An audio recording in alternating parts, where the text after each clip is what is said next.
is never a dull moment of this dial. Dull moment of this dial.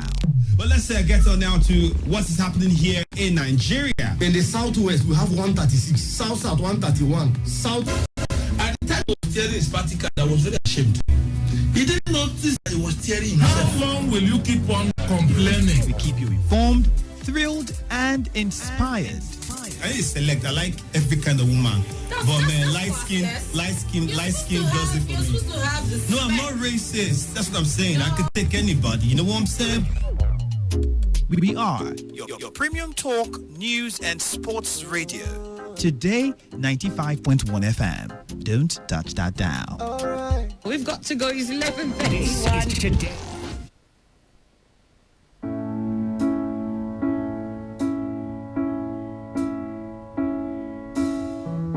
Oh, ọ̀rẹ́ mi láìdé ní bọ́lọ́dà lọ́jọ́ Saturday yìí. Wọ́n ń ṣe pàtí ní òwò lókè súná lẹ́yìnkùlé àwọn láti. Káládà kòstúmù láwọ̀. C'est la fille bonne soki, but I meet you ready.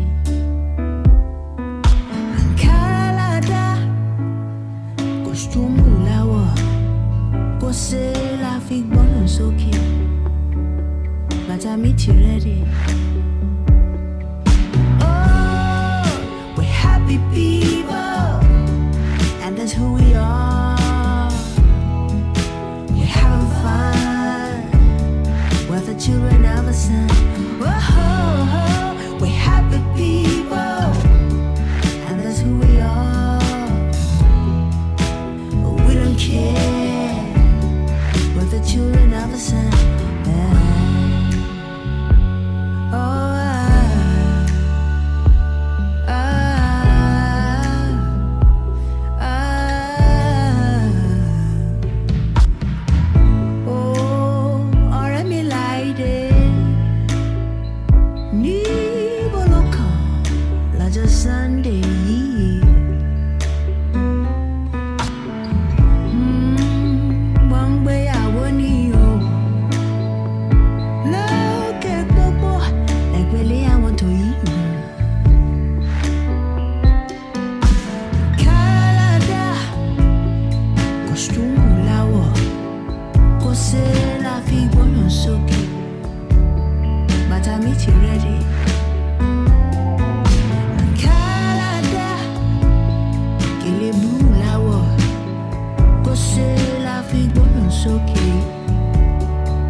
Fill my life's pages with the goodness of the rock of ages. The drama in my life is stages to fight places. Going through life, I've seen one man but different faces. One way to run but different paces. One track at different races. I bet on God cause he used all the aces.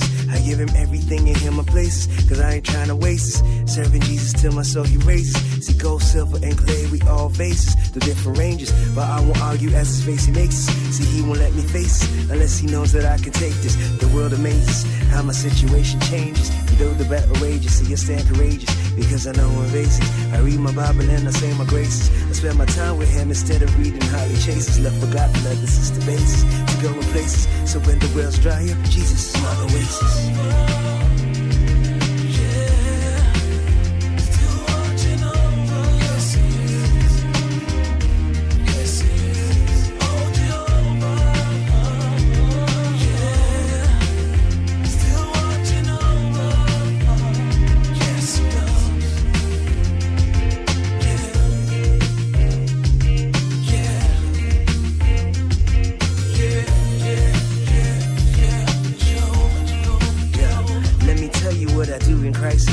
Trouble rises, I know the Christ suffices, and I receive his sacrifices when the water rises.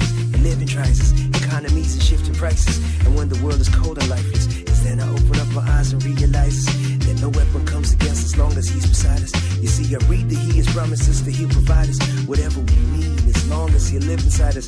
So when the light of life is burning dim, he'll reignite us. And when we lack the strength to fight the world, he'll send us fighters, angels to lead and guide us until he reunite us. Under his arm he'll hide us and he'll revive us. So I don't know who you are or what you're going through. See, I know my Jehovah can be there for you, and I believe it's true. The Bible says it too. I ain't no preacher, just a sinner. He's too beautiful. Oh, Jehovah, watching over you and I. Still watching over you and I. Oh, Jehovah, watching over. Though I walk through the valley of the shadow of death, fearing no evil, thou art my rock, salvation. Yes, you are. Yes, you are. God on Jesus. God on Jesus. I ain't a minister, though I administer truth. But one thing remains through all my sinister youth, and it's the definitive truth. When I spit in the booth, it's a message of his, bringing lessons of his, and the messenger is not important at all. But I humbly fall at his feet and declare, you are marvelous, gracious, wonderful, beautiful, powerful, merciful. You are everything. You're Jehovah. Jehovah, Jehovah. Yes, Jehovah. Yes, you are. Jehovah, Jehovah. Yes, you are. Yes, you are. God on Jesus.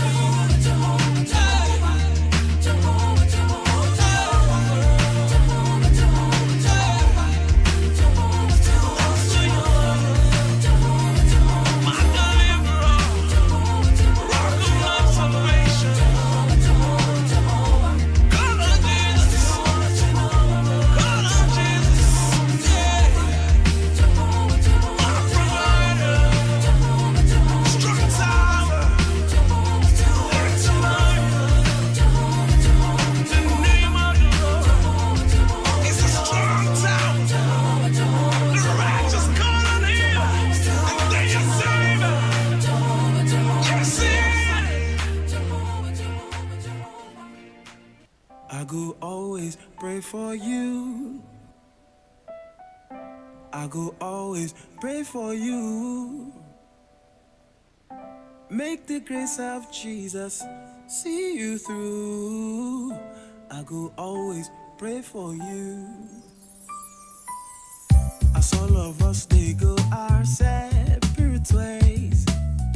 Na good story we go to tell when we see again of how God done bless me and bless you too.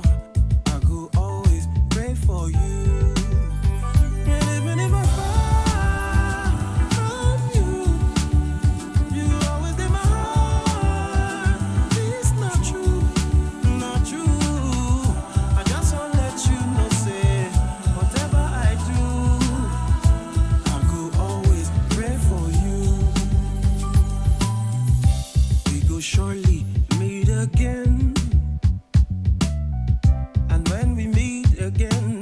us go day in shame, but not from glory to glory. In Jesus' name, we go surely meet again. Oh, if I offend you before, forgive me, so that when we see again, you know go get TPP for me. We all need each other to see life through, so I go always pray for you. And even if I fall from you, you go always in my heart. It's not true. I just want to let you know, say, whatever I do, I will always pray for you. Hey, and even if I fall from you, you go always in my heart. It's not true. I just want to let you know, say, whatever I do, I will always pray for you. Even if I'm far from you, you're always in my heart. Not true. I love you with the love of Christ. I just want to let you know, say, whatever I do, I go always pray for you. Say, make the grace of God no come out and making peace. Never see the power upon you. Whatever you do, and in love to see you through. I just want to let you know, say, whatever I do, I go surely pray for you. Even if I far from you, you go always in my heart. That's true. I just want to let you know, say, whatever I do, I go always pray for you. And even if I fall, you go always stay my heart. Not true. No matter wetin happen, I no go forget. They always pray for you. And even if I fall from you, you go always stay my heart. Not true. I just want to let you know, say, whatever I do, I go always pray for you. God is my light, my strength in all my fights. Jehovah, my shield, with his help I know succeed. Cause Jaja is my light. Cause Jaja is my light. But not out. Situations that makes me down. I've even cried, had to tell a lie to make him think everything is alright. My burdens people laugh and they say, are you sure Jaja's by his side? Can't even turn back, cause I know there's no love on the other side. So I'll just move on, rolling that boat. Backward never, keep rolling that boat. Keep on holding on, cause the battle ain't over till I've won. God is my life, my strength in all my fights. Jehovah, my shield, with his help I know succeed. Cause Jaja is my life. Cause Jaja is my life. See, I've had friends who turned their backs cause they thought I couldn't do jack. I've been crushed during heats, still I roll back to my feet. He turned my nights into day and brought dance in my way. I can't be brought to shame, no way. I was born to play this game. So rolling that boat, backward never, keep rolling that boat. Keep on holding on, cause the battle ain't over till I won. God is my light, my strength in all my fights. Yeah, Jehovah, my shield, with his help I know succeed. Cause Jaja is my life. Yeah,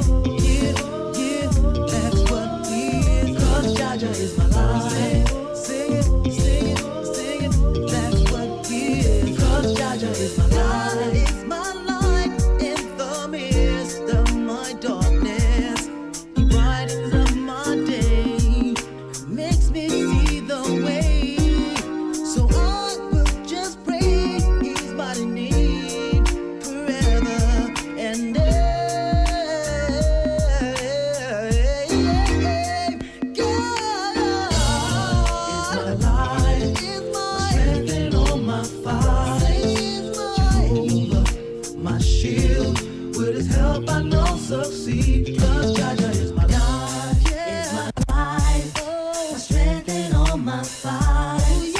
Jehovah, my shield, with his help I know succeed. Cause Jaja is my life. Sing it, sing it, sing it, sing it, that's what he is. Cause Jaja is my life. Sing it, sing it, sing it, sing it now, that's what he is. Yeah, young D. Can I have the headphones loud, please? Let's make it louder. I thought it was the greatest.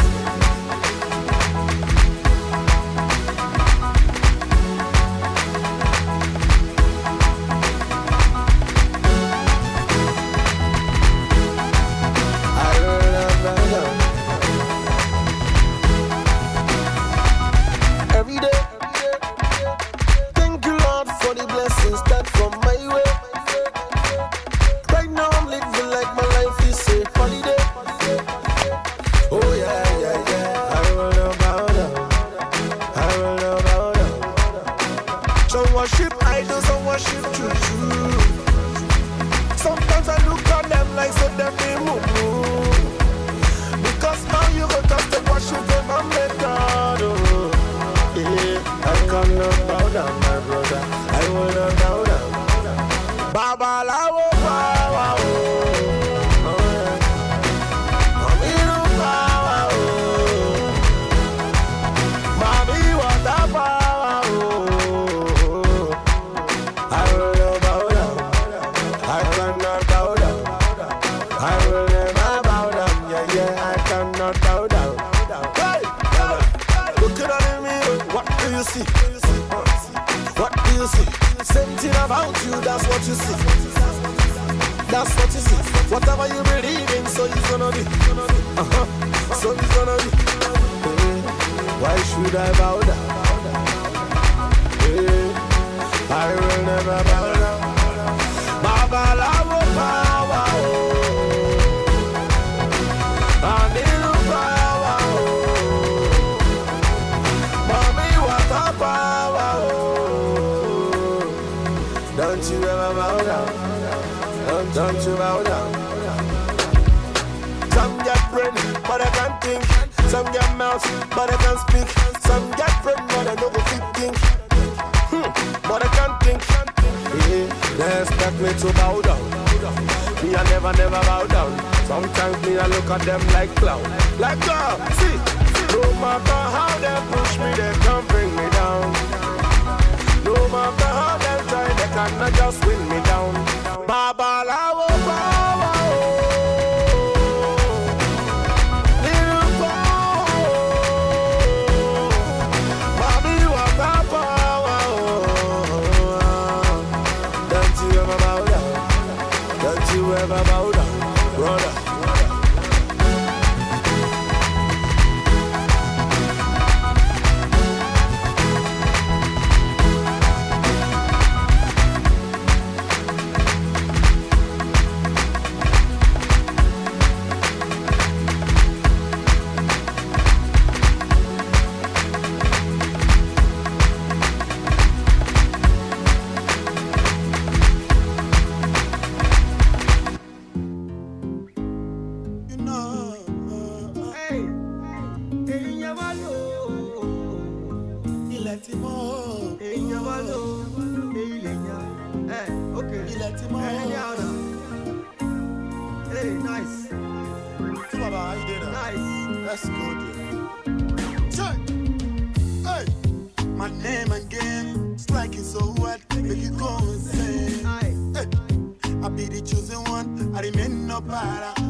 Just like Camellia.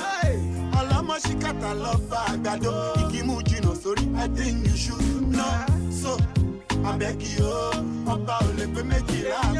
Apology so most incredible. Atom Niger, step on Niger. Street credibility, we get check my fans, my life. Don't be lie, yeah, don't be lie, yeah, don't be lie, don't be lie, give me one love, as I come here before you, I will talk as I see her. I no go use any sugar cover up. Call me your malam, and I know you understand. I'm nice. You go to stress and time, no they use cover do am. We always peacefully do it very nicely. We always try to bother nobody. These two friends are nice. They're ready to always nice on your body. I know it sounds like bragging, but it's true that I'm talking. Can't deny God's blessing. Right now we are the zebra crossing. No cars are passing. It's just reality flashing. Oh, Jojo la loma. This one you know be shakara. This one is surely confirmed. The most incredible.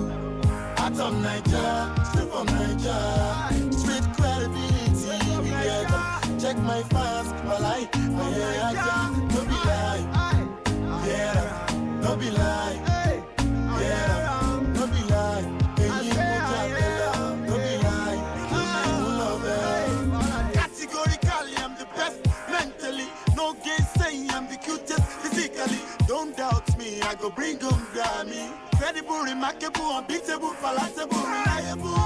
Yeah, kudu, I kick on you, I come kudu, yeah. I made up the streets, why I no go blow? Originality work for me, why I no go show? I shine why they walk go so to that door. Now me they want to the street I belong. Enemies a must if you want blow. I'm on a turn by turn. Back by God make you reach your turn. This industry I'm a plenty fighter. Anyhow we go beat, I'm a just walk on your way to the top. The most incredible. Atom Niger, step on Niger. Street credibility we get them. Check my fans, my life, my hair, don't be lie. Yeah, don't be lie. Yeah, don't be lie. Hey, don't be lie. Give me one love, you're the most incredible. Atom Niger, step on Niger. Street credibility, we get them. Check my fans, my life, my hair, don't be lie. Yeah, don't be lie. Yeah, don't be lie. Hey, don't be lie. Give me one love,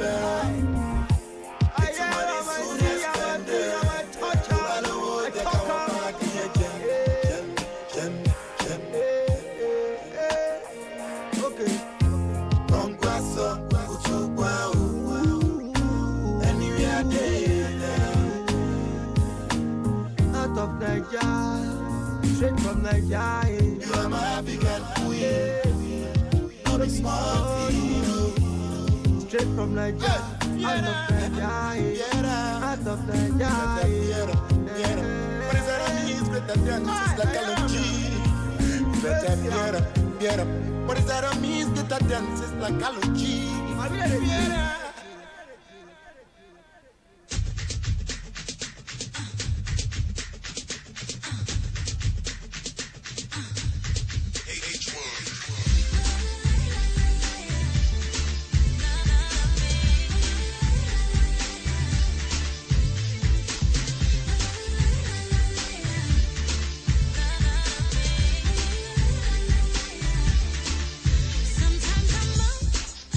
Sometimes I'm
was feeling real down cause nobody said I was nobody in nobody's head.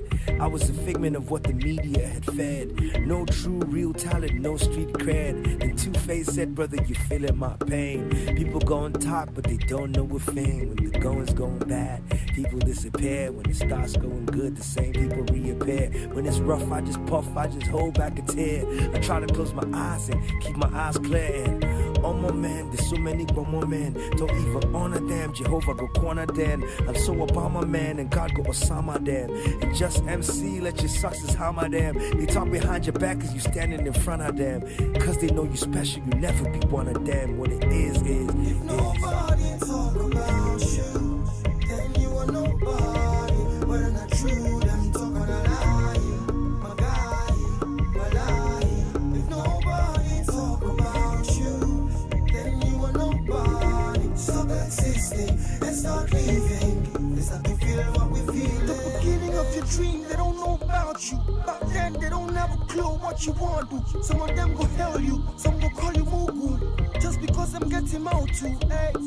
No matter who you be, they must still talk about you. Them go sit down for corner just to dissect you. They analyze you. Some of them go criticize you. Some of them go idolize you.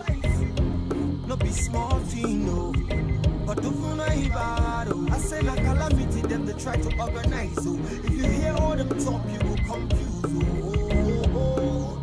See me here Sunday, yeah, I hear them and I don't care. That's why I'm just living it up today. If nobody talk about you, then you are nobody. Whether not true, them talk on a lie. My guy, my lie. If nobody talk about you, then you are nobody. Stop existing and start living. It's not to feel what we're feeling.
Respect your woman's rights. Make you not forget. Say that you are not with your life. So when you get vexed, sit and get in trust. A woman needs affection, protection, attention. You need somebody will go hold you tight.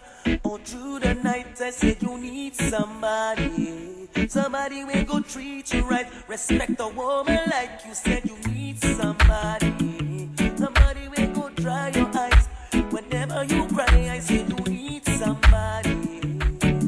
Hey, so you need someone like me. So you need someone like me.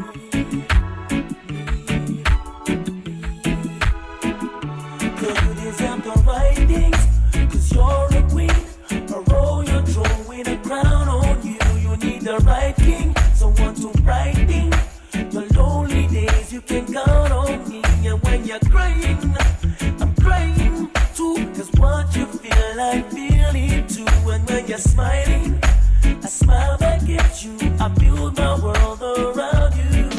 You need somebody will go hold you tight all through the night. You need somebody will go treat you right. Respect the woman like you said you need somebody will go dry your eyes whenever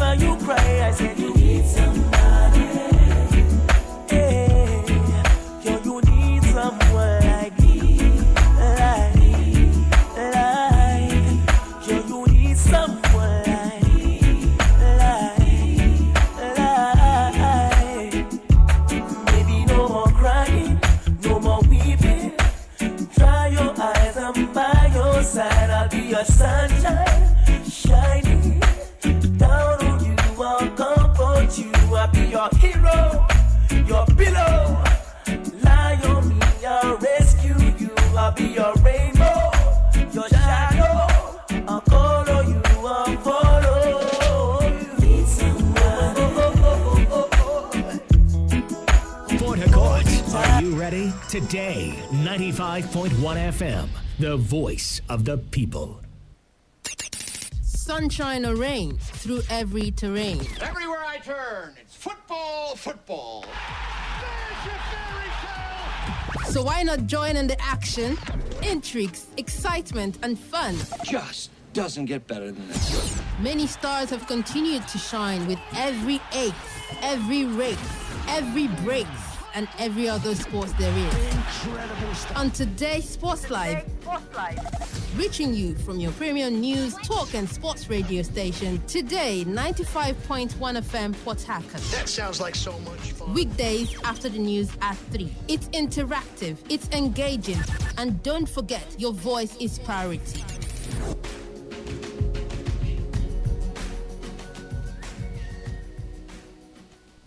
My name is Gianni Infantino, FIFA president. For the best of sports, always listen to Today Sports Live on Today 95.1 FM, Port Harcourt. Lagos City, you're now rocking with the best. Big Dog to Fresh. And my boy to Face CDBR. For screams, baby.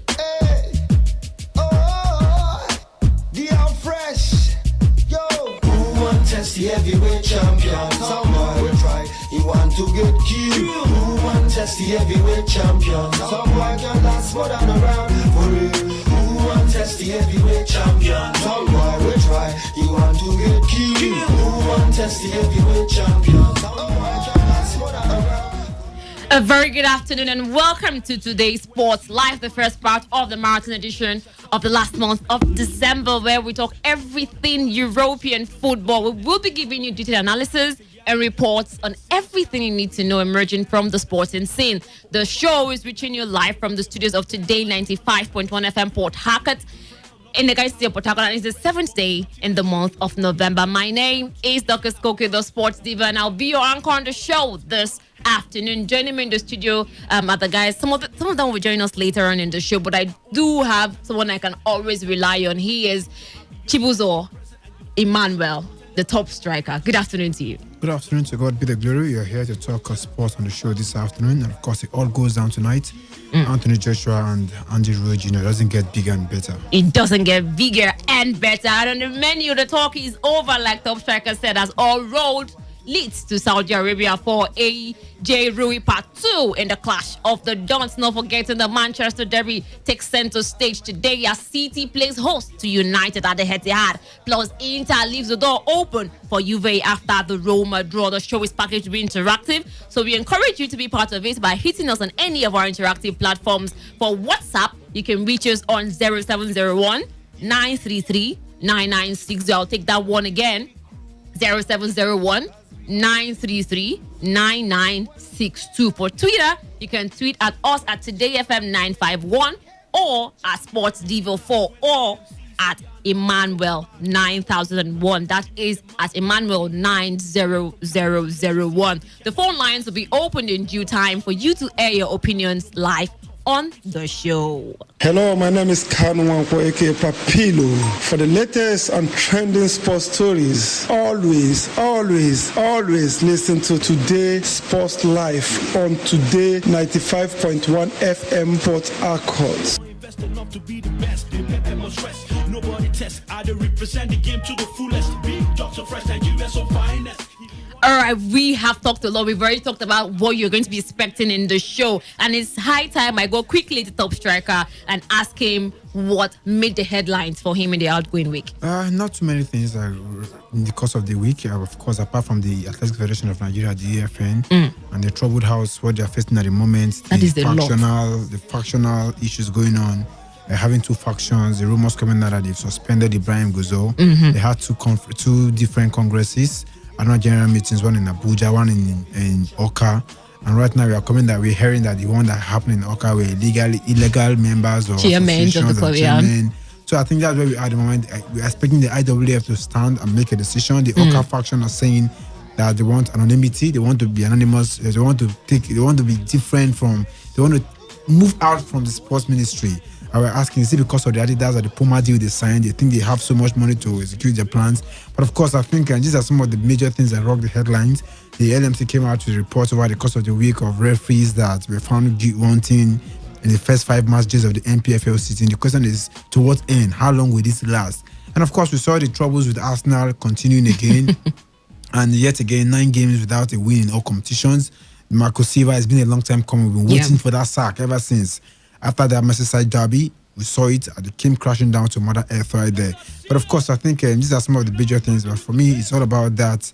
The Athletics Federation of Nigeria that really rocked the headlines, did everything they could, and that's just how far it is for now. It's not like it's our concern, Toshaka. We're not talking about this today. I'm just curious to ask, what exactly is going on with sport? Looking at how the AFN is now clouding everything that is going on when it concerning sports here in the country. I think I've been saying this for those who care to listen. Our sport is dying gradually. It is. Every federation, football, apart from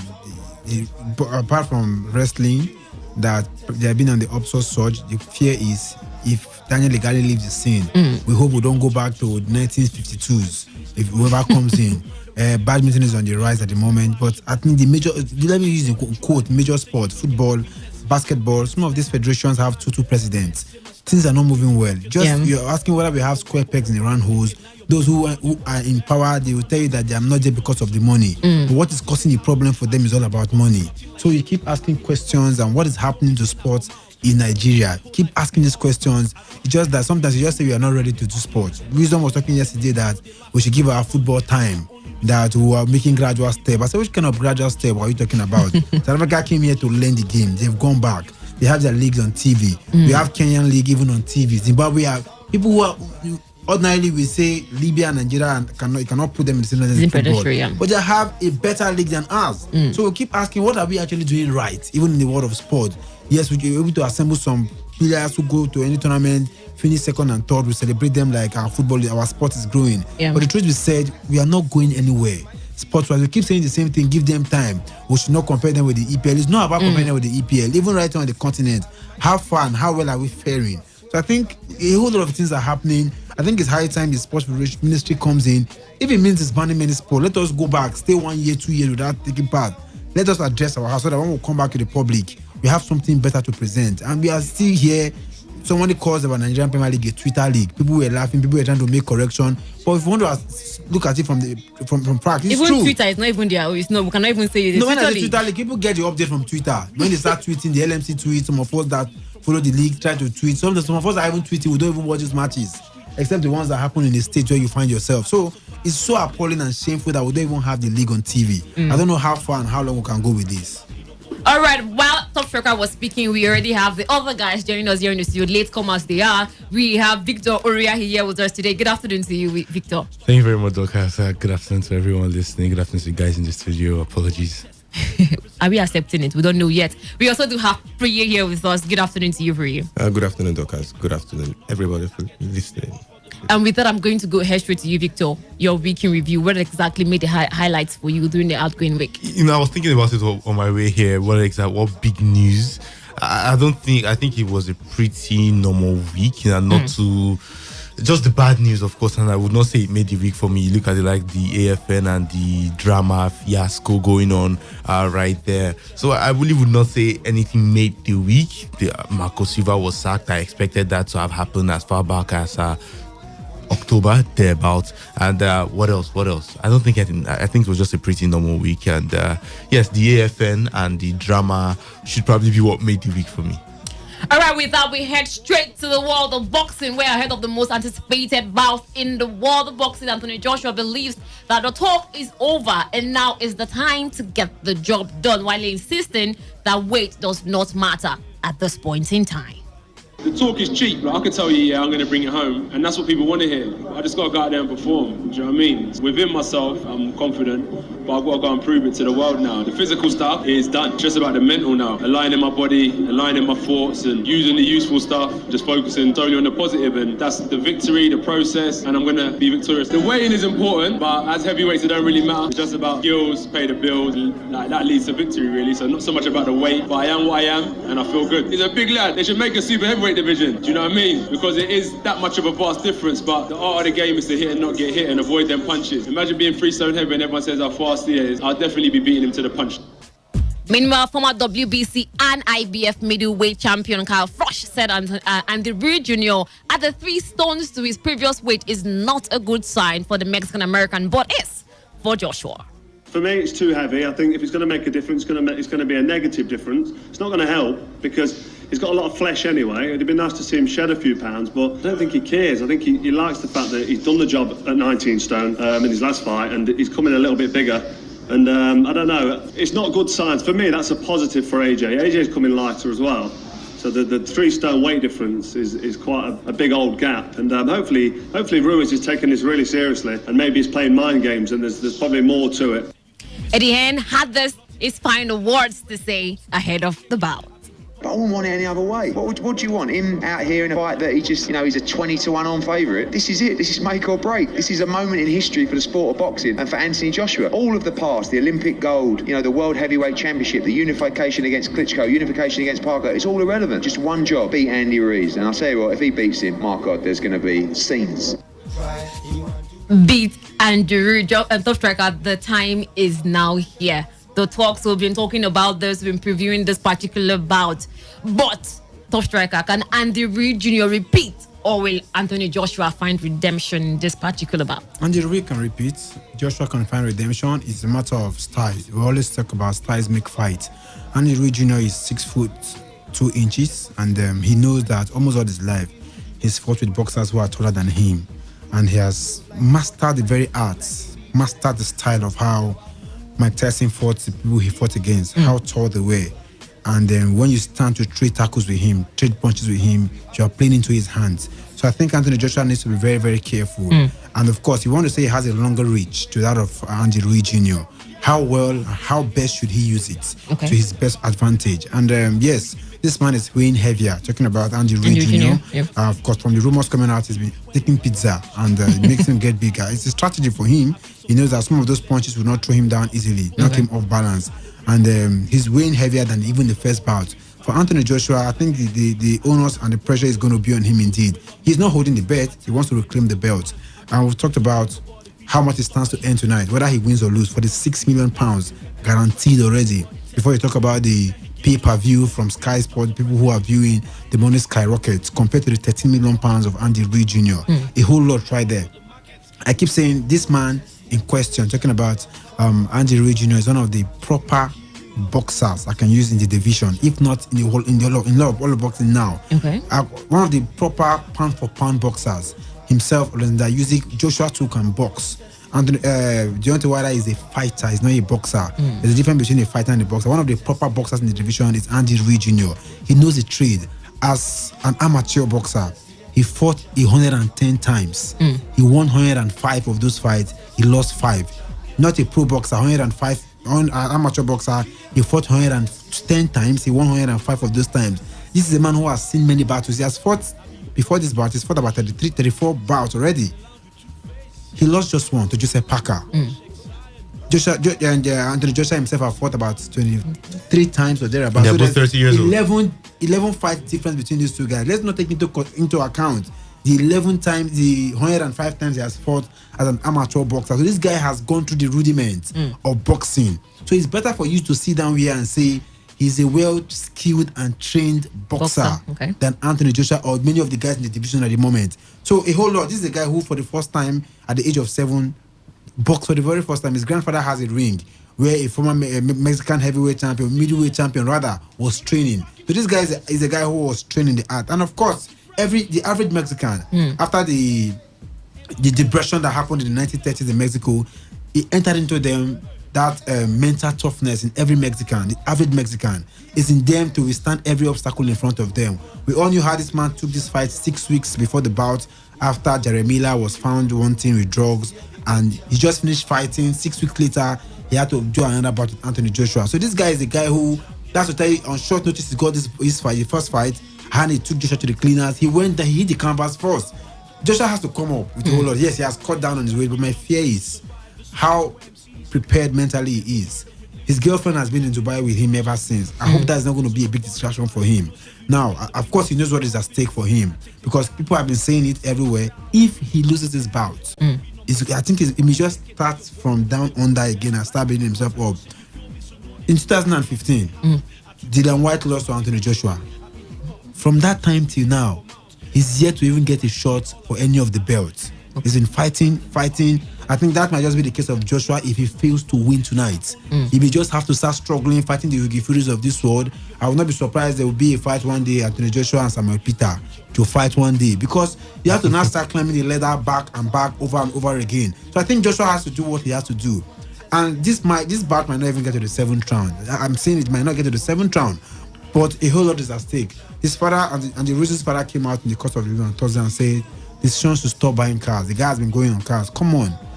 A boxer who earned for the first time in his life £5 million. It's the first time he's seen that money. He bought a mansion, bought Bugatti, Ferrari. And of course, nobody's talking about the endorsement he must have gotten. Aside, everything coming. Now he's trying to earn more than 100% what he earned the first fight, £13 million. Whether he wins or loses tonight. So a whole lot is at stake for him.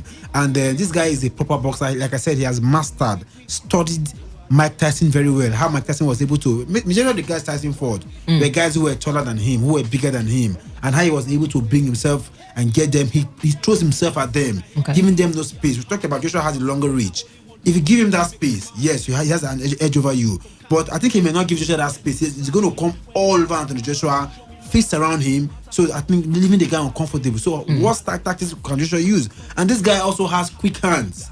I think he has the quickest hand in the division at the moment. Talking about Ruiz Jr., he has the quickest hand, and of course, when it comes to exchange of punches, he knows how to do the combinations very well. You give him one, he returns two back to you. We saw it in the first bout. So these are all the things that are working for Andy Ruiz Jr. What new things, what new tactics is Anthony Joshua adopting?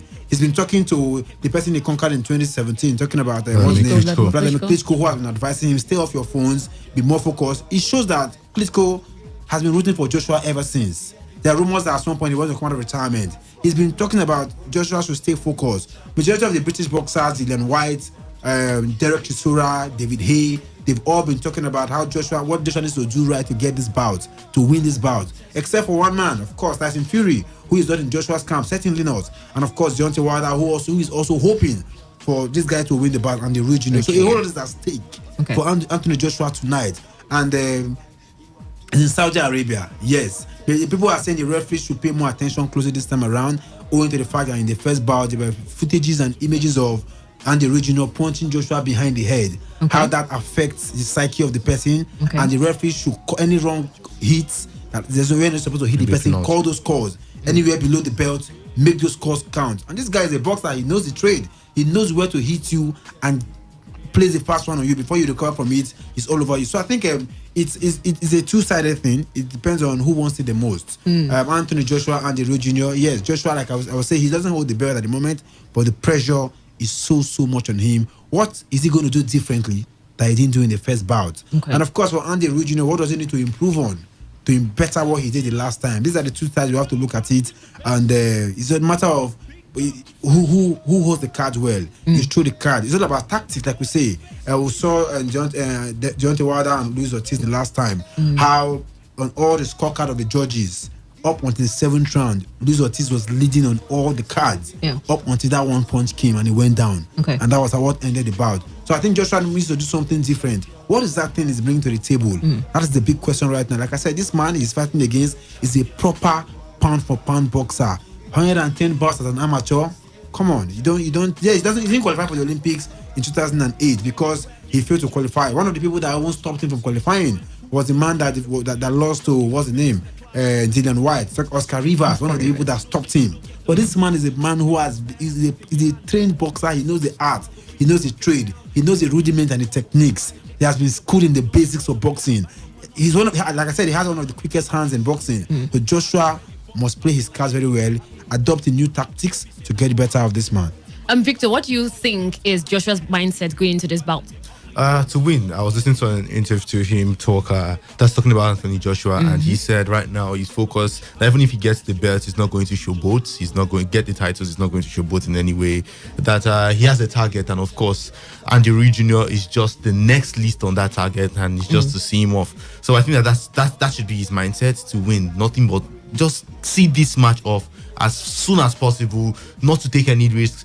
Looking at both boxers, their weight, I want to say there are two things to it. It's either the adding and the shedding is either it's accidental or this is probably their tactics. For Anthony Joshua, I think he's going to approach this bout, or I expect him to approach this bout with a lot of speed and fluidity, saying the fact that, he just shed how many pounds.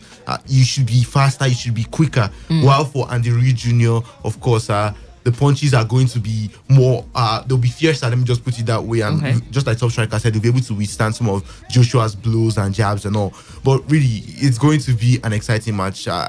I think the buzz about this one is quite more than that of June 1st, and we expect it to be decisive. I think that there's going to be like 3 knockdowns before it's going to be a knockout. You give me your final predictions, but just go ahead. Don't give me predictions yet. I'll ask you that later. Problem. But I know there's going to be a TKO. It's not going to go into judge's decision. But just to say, Anthony Joshua, Top Striker said that Joshua is more pressurized per se.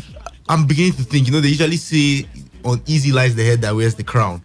I think that's the situation for Andy Ruiz Jr. Why would you think that? Well, looking at Joshua, everything you've heard about before this bout is coming to play right now. You've heard about Joshua has to do this to win, not Andy Jr. has to do this. I'm not saying anybody's rooting for Ruiz Jr. Yes, they are rooting for him. So many of them are rooting for him. But why would you think the pressure is more on Andy Ruiz Jr.?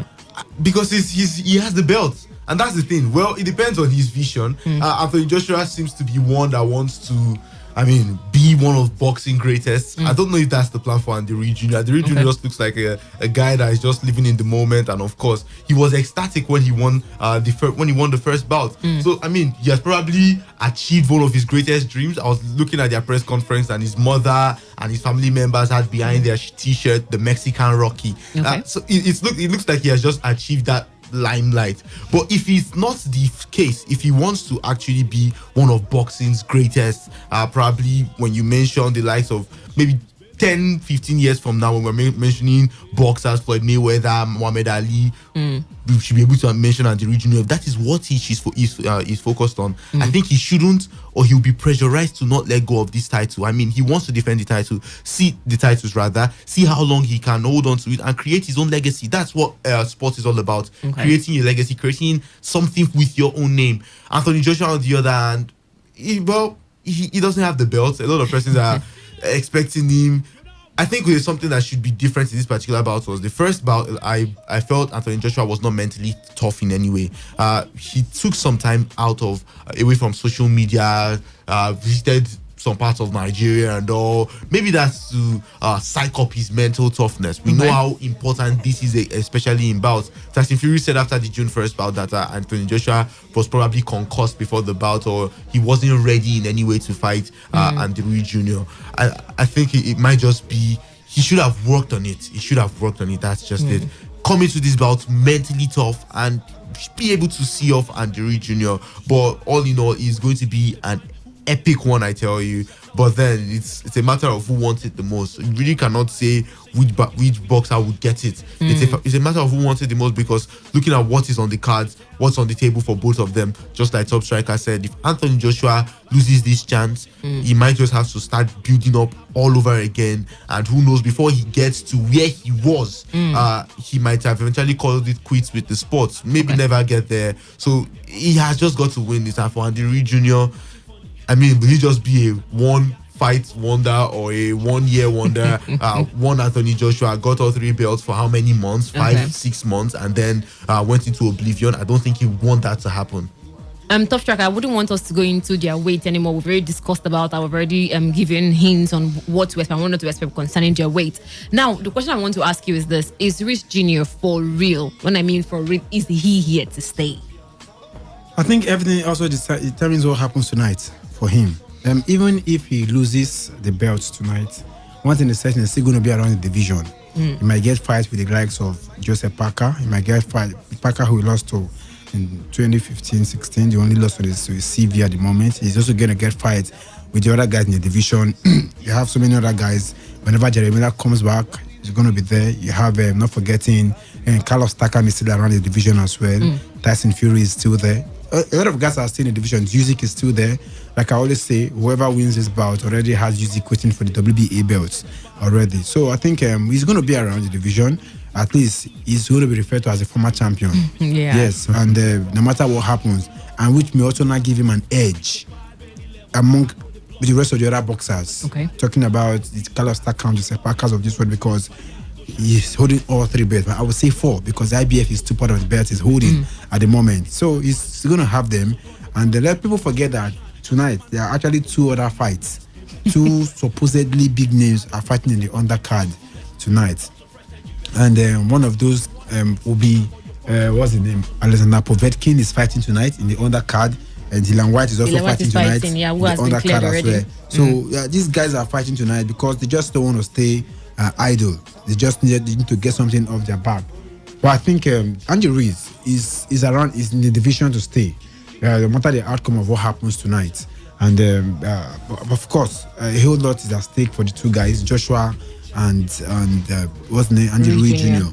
It's a matter of where will the pendulum swing. I think Eddie Hearn himself is a bit feeling the pressure too, because this guy is under his matchroom boxing box, and of course you expect a whole lot from them. Defeat for him, for Joshua, might also affect them. Of course, like I said, he's the Don King of this generation. He has a whole lot of boxers under his stable. Dylan White is there. Usyk is under his stable at the moment. Majority of the British boxers are under him at the moment. So a whole lot is at stake. But one thing is certain, no matter the outcome of today's bout, what's the name? Andy Ruiz is here to stay. I don't know why the Deontay Wilder is feeling it will be easier for him to knock out Andy Ruiz Jr. Because no, I think he's not looking at the knockout, looking at the fact that it's going to be easier for him to unify this belt, because he feels with Anthony Joshua it might not be easier for him. But let's wait and see what happens.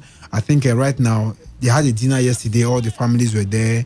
Otediola was there. I think I will not be surprised. Federal government. I have to drop it there now after running the crowd with him Peking. What's the name? Nigerian delegates are already there. I had the federal government are sending delegates over there. The BBBOFC, what's the name? Nigerian Boxing Board of Control. The president, Rafiu Ladipo, and the rest. They just go there to drum support Saudi Arabia. But the question is, a whole lot is at stake. A lot of people, I don't know why many people are thinking this fight will not go the distance. A whole lot feel the same thing, that it will not go the distance. That it might end even before the 7th, 8th, or 10th round. And I, for one, think if this part is going to end, it might not even get to the 7th round. But there are people are unanimously believing that this bout may not get to that distance. But one thing, nobody should look at the size of that man and rule him out, because that was the mistake Joshua made in the first bout that he paid dearly for. This guy is big, yes. Perhaps to his advantage, he has learned how to master it. But nobody has come to think of the fact that this guy, even with his size, he moves very well. His feet, they are swift. His punches, his hands are very quick. He knows how to return those things when you give it back to him. So I think nobody should underestimate the power of Andy Ruiz Jr., the mental toughness that the man has. But of course, that's about that for this bout, and a lot can be said about it. But like I said, time is already upon us. It's just a matter of time for that bout to get underway. Final prediction, guys. The 9th is the 9th where it's about to be decided. So no time to change your mind anymore. This is the final time we're going to be asking this question. So, Top Striker, what do you think is going to be winning this bout? It's tough. Now, put your head on the chalkboard. Very, very, very, very tough. Well, I'll go for Joshua win. Last, everything we talk now, Joshua sticker and give. Yes. Okay, no problem. Victor, you? Joshua wins 8th round. Priya, please, what is your own prediction? Oh, wow. It's going to be difficult. It's a tight. It's actually very tight. Very tight. But I think Ruiz is looking like a guy who doesn't have anything to lose. Okay. I think not he'll to win. lose. I think he'll win. You think he would win? Yes. So it's 2 against 1. Joshua 2. Make it even. I I said you cannot change your mind. Okay, but now you can. Okay, now let me ask again. No, I'm asking you. What's your own prediction? I cannot say I'm here. That is the good thing. That is a good thing for you to be here. So you know you don't have to put your head on the chalkboard. But Toshaka, do you have a team list for the first game? Everton hosting Chelsea. Yes, at the Goodison Park. Yes, at Goodison Park. Of course, in the course of the week, Everton sacked their manager. I'm talking about Marco Silva, and they have Duncan Ferguson as interim coach for the game today. And of course, for Everton, they have in goal Jordan Pickford. And of course, the back line, they have four of them. 4-4-2 they are playing. They have Djibril Sidibe, Mason Holgate, Michael Keane, and Lucas Digne. In the midfield, they have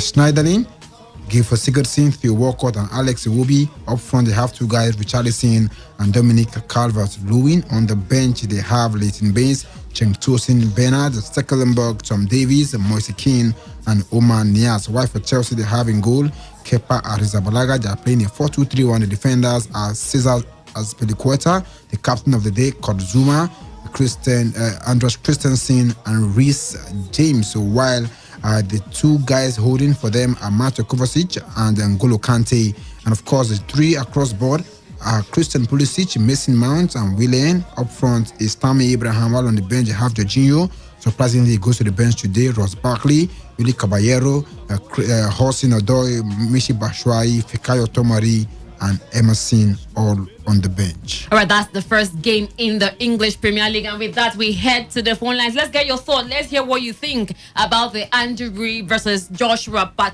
2. It's coming up in Saudi Arabia tonight. We'll be seeing who is going to be winning that particular bout. Do you think Andrew will repeat what he did against Anthony Joshua in New York? Or do you think Joshua is going to be finding redemption in Saudi Arabia? Do you think weight is going to be a problem for them? Or do you think Anthony Joshua, losing weight is also going to be a problem for him? Do you know the phone lines for you to call us 0817000951 and 0810951091. Hello, good afternoon. Today's Sports Live. Good afternoon. Good afternoon to you. Eto calling from Welcome to the show, Eto. Joshua win the fight. Okay, that is Eto's thought, and he just had to run away making that comment. Okay, let's keep getting your calls while we are talking about Andrew Jr. and Anthony Joshua, the Part 2, which is coming up in Saudi Arabia. So many persons are saying this bout shouldn't have been taking place in Saudi Arabia because of, their human rights situations they are having with women. And women are also in the undercard. They'll be fighting an undercard in this particular tonight. Hello, good afternoon. Today's Sports Live. Good afternoon to you all. Good afternoon to you, Stella West. Good afternoon, Stella West. Andrew Jr. takes it off. Okay. Why I say so? He is the defending champion. And if Anthony Joshua needs to beat, he needs to beat him very well. Okay. So for you to win a champion, you need to beat champion convincingly. Okay. Convincingly, the three judges should score you higher. Okay. So the chances of Joshua winning that about. Okay. Thank you so much, Stella West. Keep your calls coming through while we still take your calls in the show. We are still talking about boxing, where Rui Jr. is going to be defending his titles while Anthony Joshua is the challenger for this particular one. But like we were saying, Saudi Arabia, many persons are having second thoughts about Saudi Arabia. Is Anthony Joshua going to Saudi Arabia just because of the money or because he wants to regain his titles? So many persons are talking about it. Even during this week, we heard also in golf that Roy McIlroy did not refuse to go play golf in Saudi Arabia because of the money. Hello, good afternoon. Today's Sports Live. Good afternoon. Good afternoon to you. Your name, where you're calling us from? Yes, my name is Ahusi Chima, and I'm from. All right, have your say on the show. Yes, a much awaited fight, and I believe Joshua we're going to come at victory. Okay. But I want to ask. I just read on social media that no airing this thing in Nigeria. I don't know if there's anything of such to air this in DSTV or StarTime, because many Nigerians are waiting to be able to watch this thing. So is there any information regarding to that? Well, right now, I think it's Sky Sports happen to be like that. They have the right for this bout. And it all depends on if the other people are ready to pay Sky Sports to get the license. So DSTV might not be showing it because they are not even doing advert for it yet. So it's not even on their schedule. So it's for Sky Sports. Wherever Sky Sports decides to sell the right to, I can get it. All right. Hello, good afternoon. Today's Sports Live. Hello, good afternoon. Good afternoon. Good afternoon. Your name and where you're calling us from? I'm Zion. I'm calling from Lagos. Welcome to the show. Yeah, thank you. Actually, I want to find out if it will be shown on any platform. How one can be able to watch this Anthony Joshua and the seniors of life. Except you're able to stream live. You can, if on internet, you can stream live. Sky Sports. If you have any cable that has Sky Sports will show it live. And Everton has scored. Richarlison getting the goal right there. Sky Sports can show it live, but apart that, DSTV might not be doing that. On Top Striker, let's look at the Chelsea game now. Everton just they had the first shot and the first goal in this particular game. Do you see Chelsea struggling in this game? For how many minutes? I thought I should ask. They lost against West Ham. That was in a London derby. I think the goal is only motivating them. They are playing with two men up for Richarlison and Calvert-Lewin. Calvert-Lewin he knows how to control the ball with the head very well. At some point, he won more tackles when it comes to area balls. Richarlison has been a player. I don't know what Marco Silva was doing with him. The guy almost lost his place in the team, playing outside position. But right now, he's playing with two guys up front. They've drawn the first blood. Tomori is on the bench. Yeah. I don't know what the coach was doing. He went for Zuma and Andreas Christensen. They are playing against a wounded team. They are somewhere around the relegation zone at the moment. The owner of the relegation zone. Fouad Moshiri is there at the moment. So I think everything we know on their day, they will take out any team on their day. Okay. This was the same team in 2017 that defeated Man City 4-0. So they have these 10 players, even on the bench, Moise and the rest of them are there. So Chelsea, we have to claw our way back into this game. No Jorginho, those passes, where they come from. You have Kovacic and N'Golo Kante. How good of a passers are they? So let's wait and see how Chelsea will bring their way back. But it's Chelsea. They've grown in confidence. They've grown in momentum. So Chelsea can always find their way to come back, except they allowed Everton a second and a third goal. Okay. That might just be out of reach for them. All right, still with you on the phone lines. We talked about Anthony Joshua. What do you think is going to win in that bout in Saudi Arabia? Come tomorrow. We're going to be seeing that bout later on today, but the results will be getting to us by tomorrow. So you make your predictions now while before the bout starts, so that you will not say, had I known. But who do you think will win this particular game? Do you think Joshua is in the right frame of mind for this bout? Hello, good afternoon. Today's Sports Live. Hello, good afternoon. Hello, good afternoon. Good afternoon to you. Your name and where you're calling us from. Okay, we lost that one. Hello, good afternoon. Today's Sports Live. Hello. Yes, good afternoon to you. My name is Ebube. Welcome to the show, Ebube. I want to talk about the fight against Joshua. Andrew Jr. and Anthony Joshua. Yes. Okay, go on. That match, Anthony Joshua is going to win that match. Okay. Anthony Joshua is going to win that match because he's our star boy. I wish that will help him to win this particular bout. Hello, good afternoon. Okay, we lost that call. Keep your calls coming through. Tell us what you think we're winning that game, that particular bout. Today is the final prediction day for you. Who do you think is going to be taking all 4 belts? Is it going to be Andrew Jr. repeating the same thing he did on June 1st? Or Anthony Joshua coming back to win all his belts? Let's keep getting your reactions as Andrew Jr. will be taking on Anthony Joshua later on today in Saudi Arabia. Hello, good afternoon. Today's Sports Live. Hello, good afternoon. Good afternoon to you. Your name and where you're calling us from? Good afternoon. Good afternoon to you. We can hear you. Yeah, okay. My name is Emmanuel from Port Harcourt here. Welcome to the show, Emmanuel. Yeah, for Joshua to win this fight, he must go and watch the video between Thomas Hens and Sugar Ray Leonard. Okay. Now, if you watch those fights, you'll find out that between the first and the 6th round, Thomas Hens will always be going for a kill against Sugar Ray Leonard. But because he's heavy on smokes and all these things, by 7th, 6th round, his legs start wobbling. And Sugar Ray will always start playing with him. So for Anthony Joshua to win, he must keep this guy out from round 1 to 7 with his long reach. Okay. After the 7th round, he cannot come in if he still has the strength. Just like what Dento Wilder did to this guy the last Luis fight. Ortiz. Notice that fight. From 1 to 6, this guy was always going after. But as soon as he started slowing down, he took one punch from Dento. to destroy the guy. So if he can learn one or two things, then he will carry the day. That's my prediction. Okay, thank you so much for your prediction, Emmanuel. Top striker. Before then, you said Anthony Joshua is going to win in this bout. How do you see it happening?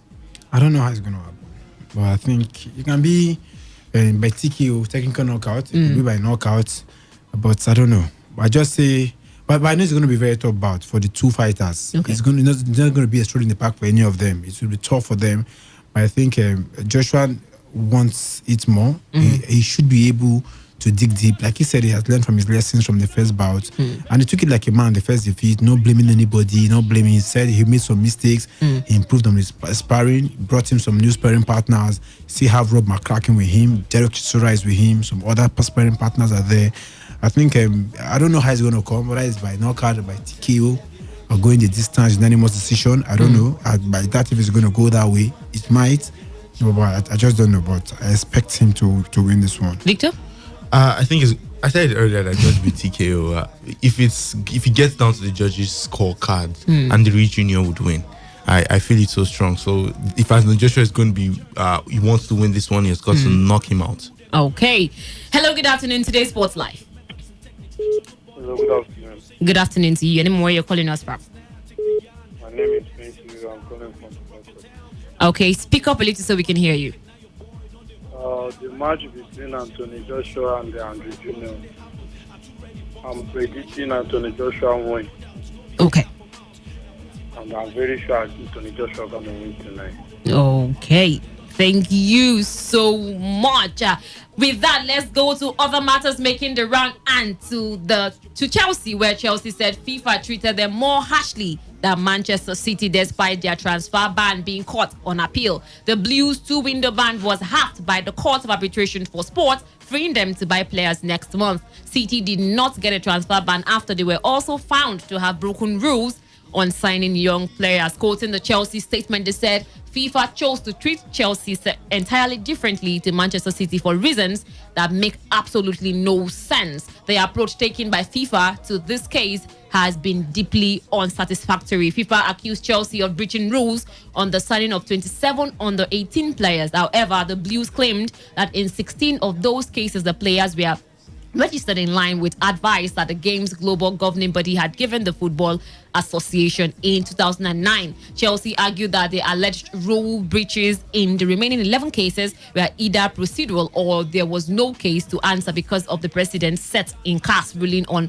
Spanish side Real Madrid's transfer ban in 2016. Chelsea also added that Chelsea respects the importance of the work undertaken by FIFA in relation to the protection of minors and has fully cooperated with FIFA throughout its investigation. However, if FIFA continues to impose inconsistent and unequal sanctions on clubs, then it will not only undermine the very purpose of the regulations, but it will also bring into doubt the game's confidence in FIFA being able to appropriately regulate these important areas. Meanwhile, Frank Lampard insists young talent such as Tammy Abraham and Mason Mount are here to stay despite Chelsea having their transfer ban lifted on Friday. The Court of Arbitration for Sport has upheld the Blues' appeal, halving Chelsea's two-window transfer embargo and cutting their fine in two as well, meaning they are able to recruit players in the January transfer window. Lampard has admitted he is ready to add to his squad, but only if new players will strengthen his options, while promising to keep faith with homegrown stars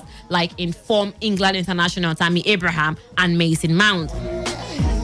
Leicester had left back Ben Chilwell along with Crystal Palace's Wilfred Zaha and Borussia Dortmund winger Jadon Sancho have been linked with the move to Stamford Bridge in the new year. England striker Tammy Abraham has scored 11 Premier League goals in 14 appearances this season, while midfielder Mount has found the net on 5 occasions. Lampard admitted Chelsea would look to spend in the transfer window in order to keep pace with their rivals, but promised to make the most of the academy products at his disposal. That is a lot to take in. But Victor, does Chelsea have a claim? Looking at the fact that they said FIFA are treating Manchester United, Manchester City, yeah. Why didn't they say earlier? You don't just want to do anything that could probably cause an increase or so they just had to wait till the transfer ban was lifted before they came out to talk. But they do have a claim. That's it. Top Striker used to say something, some animals have 2 legs, some have 4 legs. I think that's just the situation, but maybe FIFA will probably, they might still be undergoing, probably they've not concluded their investigations with Manchester City, or I don't know the reason. I cannot speak for FIFA, but they do stand Chelsea, they do stand a claim. Like they, I mean, you treat us differently. Why? We served out the punishment, no problem. We didn't transfer any player. But now, why exactly? My own issue is, why did they just form Manchester City? Why are they bringing it out now? Do you see that they want Manchester City to have a taste of what they do, or they are in for justice? Okay, you did it to us, so do it to every other person. You know, before Manchester City were fined by UEFA, there was this case of them being thrown out of the Champions League. So probably that should be another case. Well, who knows? We really cannot say. But for the transfer window, it might be a good thing and a bad thing. I'm one of those persons who do not believe in the January transfer window. I think when you have some players who have started working on themselves from the beginning of the season, and then halfway through the season you bring in other players that might just spoil this chemistry, it might not always work out in favor of the team. And that's the situation with Chelsea. What's the guarantee that bringing in players would work in favor of Frank Lampard? It's a gamble, I tell you. But then Chelsea here seems to be a developing squad, and these guys are finding so much. How do I put it? They are gelling together. They are playing as a team. They are playing as one, as a cell, and it's working fine for them. Even as Everton had another attempt, but of course it was saved by Kepa Arrizabalaga. But then it depends on who they bring in. I'm still saying it for the midfield. I said it yesterday, midfield and the attack of Chelsea. I think it's balanced. The only problem with Chelsea that I have, or I see in Chelsea, is probably their defense. I think they need to fortify that defense. But however Frank Lampard chooses to spend in the January transfer window, it all depends on him. But I tell you, good news for Chelsea, transfer ban is lifted. Maybe not so good news when we eventually see the dividends of going to the transfer market. And Top Striker, do you think FIFA and UEFA give preferential treatment to some selected clubs, just as Chelsea has claimed? If you want to look at this, some top teams have actually suffered this transfer ban. You go to Barcelona, they've suffered it. Atletico Madrid have suffered it. What's the name? Madrid at some point suffered it. So it's a matter, if you're found guilty, yes, there might be a little bit of influence on the powers that be in those club sides. Okay. Sometimes you hear kids like Man City, they were so optimistic that nothing was going to happen to them. Yes, you want to say you cannot put Man City and Barcelona on the same pedestal, because Barca have achieved more. Barca is even a richer team than them. But if City players, Pep Guardiola came out to speak, Al Khalifa came out to speak, and what's the name? Raheem Sterling came out to speak, that they've not done anything wrong. For them to speak with so much confidence, because they know that they have assessed everything. Perhaps the lawyers have gone through the case with them, that there's no case against us. So we've seen bigger teams suffer these things. AC Milan also have the same similar problem, and with the fact they had to lose their financial fair play, and they didn't go to the Europa League this season because of that, to forgo that spot. So I think maybe certain level of influence from some of the top teams have a way of playing out. But if you look at the teams that have suffered it in recent times, Atletico Madrid, you were supposed to suffer it 2 years ago, and that was the reason why Griezmann refused to leave the club then. Said it would be too bad for him to leave when they have a transfer ban. He has to now stay one more season. Okay. Just so that they can cope with him that period. He can stay with them. So the top teams have suffered it.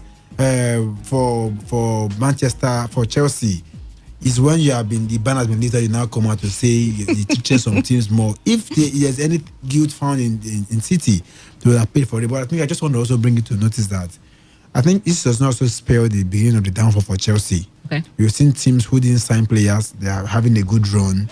All of a sudden, they start buying players, they start suffering. Man City and Tottenham is one of those teams. 2 seasons ago or last season, they didn't buy a single player. Their last player was January of 2018, Lucas Moura. How they were going to go the entire season last year without any player, we were complaining. They go to the Champions League final. We've seen different teams. Chelsea are doing so well. Nobody didn't buy a player because of the ban. Now, January, they want to bring in Zaha, there's John Sancho being mentioned.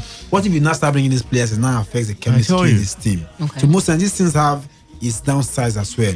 So what is the guarantee that buying in players will also help the team grow? become better than where they were before these players came in. So I think you should just be careful. Most times that's why you didn't buy any player in the off-season, but your team has been doing perfectly well.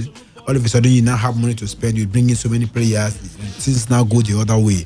But I think let's wait and see what will happen to Chelsea, because if these new players come, some of these young boys in the team may have to lose their place in the team. And let's wait and see how it goes from there. Chelsea start, they're tapping the ball in the 18-yard box. Like, just shoot. They were tapping the ball. I don't know what just happened. Quite close.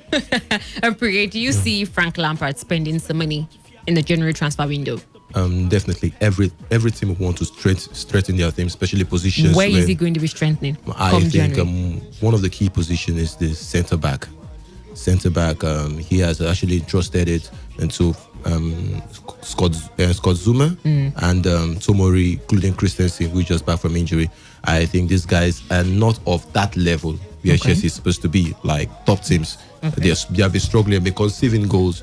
So I think basically we'll strengthen the centre back and the left back. There's also issue of Alonso Pace and Emerson losing form after recovering from his injury. So I think they will strengthen their back line, basically. I think the back line is where Chelsea have a little bit of issues. And also the goalkeeper. It seems like he has no competition, so he doesn't care. He just comes, every week games he's going to play. So I think that's the position Chelsea is going to strengthen, the defense line and maybe the goalkeeper. But another question is, how many defenders are out there available? Of all the top teams in Europe, how many of them are not conceding goals? Sometimes you want to say there's a dip in quality for centre backs right now. Even some of the best centre backs in the world right now, even the ones who are aging, leaving the scene. So how many centre backs? Which of the teams are willing to leave their players for you now in the off season? This in January. You have to look at these things. So Fikayo already have done a decent job for Chelsea. Leaving on the bench, I don't know the rationale behind it. Maybe Christensen is just coming back. You want to give him time. But come on, Diego Godin have left to Inter Milan.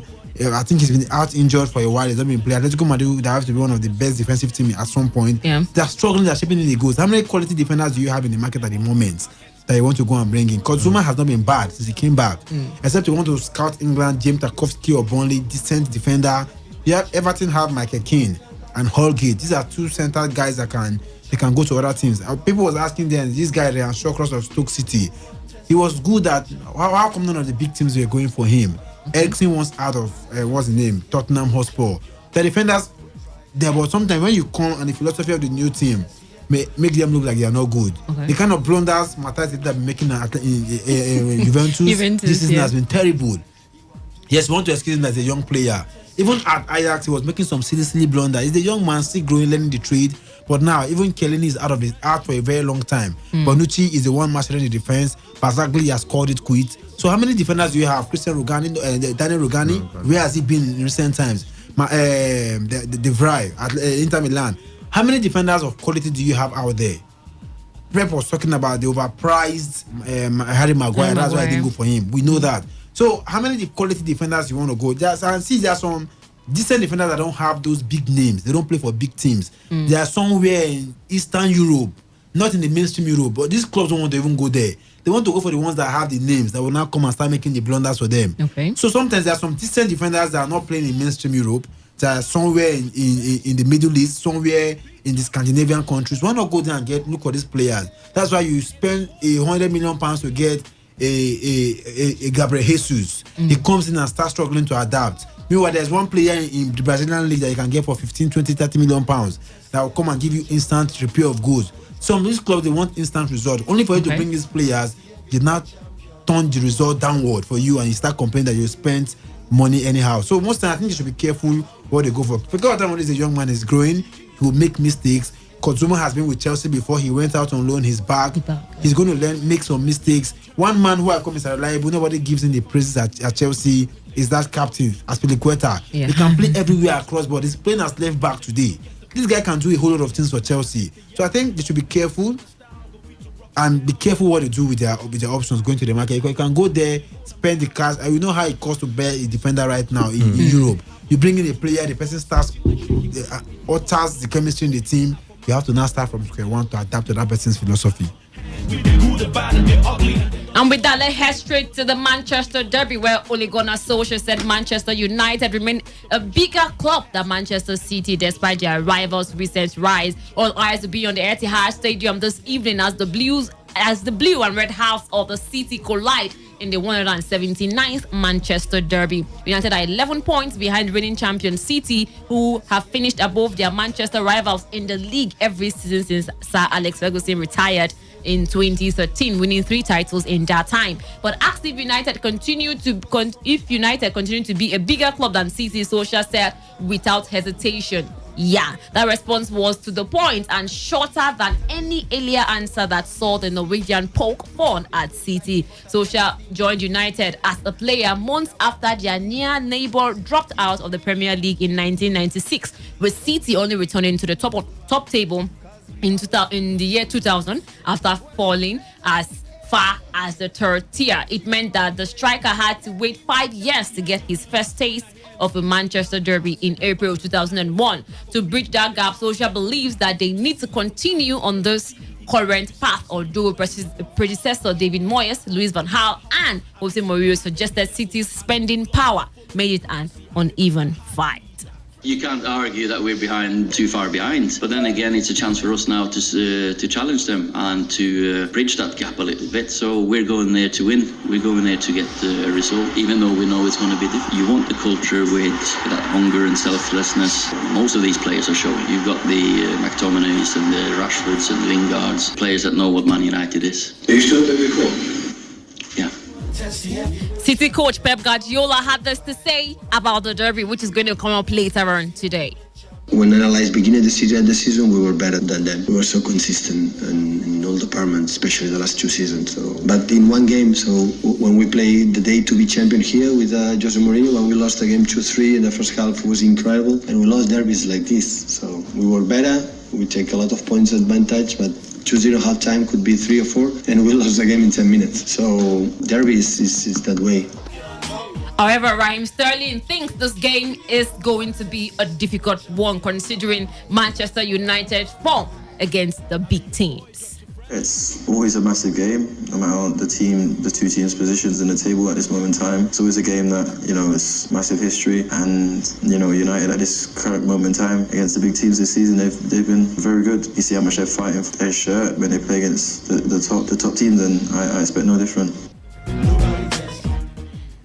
Victor, before now we heard Solskjaer talking about Scott McTominay and the rest of the guys he have in the squad against Manchester City. But the question now to you is, will Kelvin De Bruyne or Scott McTominay decide the derby game for both sides, for any of their sides they represent? I looked at the Manchester United squad, and you want to say Scott McTominay has been one of the unsung heroes of the team. Okay. Probably one of their best players currently. I mean, we know that Paul Pogba has been out of action, and for a while, Anthony Martial hasn't come to the party. Marcus Rashford, apart from the game that I saw him play, was it this midweek? I think he has not been pretty impressive. Okay. But then Scott McTominay seems to be Manchester United best player. And of course, Kevin De Bruyne, anytime, any day, you cannot doubt the quality of that young man. I mean, sometimes when I watch Kevin De Bruyne play, I'm like, you just fall in love with him. You just fall in love with the game of football, and that's what these guys know how to do. They might just be the ones deciding this encounter, but you can. Well, for Scott McTominay, he might be the one, knowing the fact that, of course, how he contributes. But for Manchester City, every player is a threat to Manchester United. Not to take anything away, the derby always promises to be filled with action. I remember so many thrilling derbies, from Mario Balotelli Why Always Me celebration to Wayne Rooney's overhead kick that saw Manchester United win that particular derby, Robin van Persie. I mean, so many games comes to mind, and the thrill that comes with the Manchester derby, I think we're going to be getting all that tonight, but it might just be it might not be as high class as it was in few years. I mean, why would you think that? Look at the players playing. Particularly with Manchester United, when some things are, yes, we want to say that it's beyond the players. It might just be the name, but sometimes the players have to have a lot to have a lot to play in this. So no offense, but I look at the Manchester United squad and I'm wondering, like, how did Manchester United get here? How? You see some fringe players, you see some silly mistakes being made by these players, and of Ole Gunnar Solskjaer, they're still finding out a way to just squeeze out these narrow results. But then we know how Manchester United play. They seem to just be completely different when they play against the big teams. Okay. We saw that this midweek when they played Tottenham Hotspur. I'm saying it again, Marcus Rashford ate something else, and I remember saying it on the show that whatever Marcus Rashford ate, he should eat it every single day. Every single day they are going to be playing a game, because he was in fine form. He was fantastic. Would he be able to replicate it today?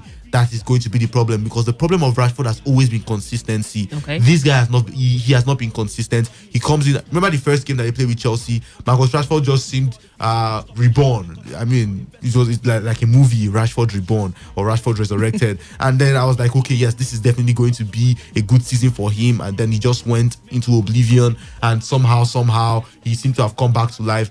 Would that be the case again tonight? Okay. Or would it just be Manchester City showing off their class? Gabriel Jesus scored his fantastic goal this midweek. Kevin De Bruyne, of course, you cannot doubt his quality. David Silva, Bernardo Silva, it's a star-studded team. But they've not been. The issue with Manchester City now is, look at their games. They have lost some games that you don't expect them to lose. No, they were defeated by Norwich City. They were defeated by Liverpool. I think they've lost 3 games this season. To Wolves as well. Adama Traore sealing that one. So they've lost 3 games already this season. Not what we expected coming into the season. I expected Manchester City to probably repeat. They've lost about 4 games. I think they lost to Newcastle. That's Manchester City. Yeah, they drew to Newcastle. They drew Newcastle. Yeah. Okay. So I mean, they are dropping points, losing games. Not the Manchester City that I had in mind coming into this particular season. Would that be the case anymore? Because when you besides that game that they played Wolves, there was just something off about that particular game, and Wolves studied Manchester City and they came out to play. If Manchester United will take that approach, I mean, don't sit back and soak in the pressure, but go all out. They might just be able to catch Pep Guardiola's Manchester City. But then the big question is what the color of the sky will be. Will it be, or what the color of Manchester? Will it be red or blue? I tell you, who knows if the sky will be red today. But then it's going to be a big one, and of course, be the normal festivity and thrills that come with the Manchester Derby. I'm just hoping that I'm going to get that this evening.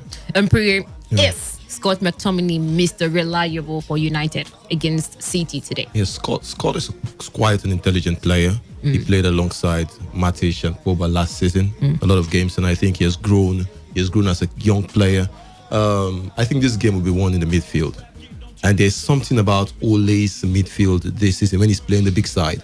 And there's this way he's set up. Like I saw the game between Tottenham and Manchester United, and I felt like Ole's team was possessing the midfield. Like they controlled the midfield.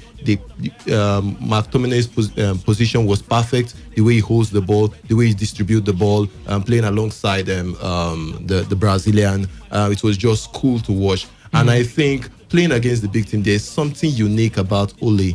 I saw the game against Chelsea. We all felt, possibly it's a fluke, 4-0. They can't do it again. They came to Stamford Bridge in the Carabao Cup and they defeated Chelsea again. And we also saw the game against Tottenham. I think there's the way Ole Gunnar Solskjaer set up against big teams. And remember, he's the only team to have drawn Liverpool this season. I think there's a way he set up and it's quite difficult for you to break him down. And this is one of the games he's going to prove it. And it's a derby, so form is thrown out of the window. It's going to be who wants it more. And I think it's a difficult one for Pep Guardiola because teams are actually getting him figured out the way he possesses the ball. So I think it depends on how Manchester United wants this game. If they want it more, they can get it. Okay. This is the season I feel they can actually get it. Okay. For Top Striker, did City's performance against Burnley prove a point? Did they prove a point? Because you saw that before that game, they were not showing... they were not their real self. Losing against Norwich and then to Wolves as well, 2 goals to nothing, drawing against Newcastle United. Did the win against Burnley prove a point for Pep and his side? Because on his what point? It's City we are talking about. Okay. Yes, they might be having some struggles. How they've been able to hold on, despite how bad defense has been bad. has been good for so far. Looking at Fernandinho deputizing as the centre back, they've been doing their thing. City still have the quality. Okay. It's too bad Aguero is out injured now, and they have a deputy in Gabriel Jesus. We know what Jesus can bring on the table as well. He's not in anywhere in the class of Aguero, no doubt, but he can get you the goals. And they also have players, makeshift players who can give you the goals. Riyad Mahrez is there. We also have Raheem Sterling. We have Kevin De Bruyne. He's assisted 9 goals, 54 chances he has created already. They also have Bernardo Silva. And should City win today, and David Silva will go 1 game ahead of Arsenal Company with the most City player with the most win in the Manchester derby. So if City win today, he becomes the player with the most victory over Manchester United in the man. They're talking about David Silva. So I think City is City. They have the quality, they have the class. They're looking at the fact that their best defender, Aymeric Laporte, is out of the season, and they've been able to grind results. They've not been fantastic at the back, struggling. A team that has pace can capitalize on them. The fact that this guy is in his 30s already, talking about Fernandinho, and looking at the pace. We know how Stone is not consistent, and so they've been trying to do their bit. One Victor was saying earlier that it might not really live up to expectation because of the quality of the players. But come on, we've seen Manchester derbies that have all the big names, and the game is very boring. I don't know if it has happened to you where you've expected some big games, City, Chelsea, everybody is sitting glue. Eden Hazard, the big names are there. After 45 minutes, they were, this game they boring, with all the names, with all the hype around it. So we've seen bigger derbies where, with all the hype, the pump and the passion tree surrounding that game, only for you at some point you're just like, why are we even watching this game? There's no life, there's no flair. So most times it's not even about the names, about what the teams will bring to the table. I think Manchester United this season under Ole, they can do all the nonsense against Sunderland, all the nonsense against Sheffield, but when they meet the big teams will sweat it out to beat them. Apart from that, we know how they blew Chelsea out. Before Chelsea realized it, it was 4 goals or nothing. So against City today, they will come all out to play City. Even though I expect City to win, it might not be easy for City. I will not be surprised at the end of the day if Manchester United come out with a draw or a point from this game. So I think the quality of this fixture is not determined by the caliber of names they have in the team. Even when Alex Ferguson was there, when they have the Wayne Rooney's, the Van Persies, there are some of those games that ended up becoming one of the most boring fixtures of the season. Sometimes you will even say Hull City and Stoke City will give you a better entertainment game than even some of these top games. So it might not become so interesting because of the names, depends on the personnel, depends on who won the game. So I don't want to buy that. City have a good style of play. I know Ole knows that when it comes to position football, City will want to possess the ball more. So how is he going to set up his team to curtail that service from Kevin De Bruyne? Once you cut off the supply from Kevin De Bruyne, you have done half of the job. And the receiver will be there. I call him Silverstone. De Bruyne or Silva. How do you stop those guys from supplying those balls?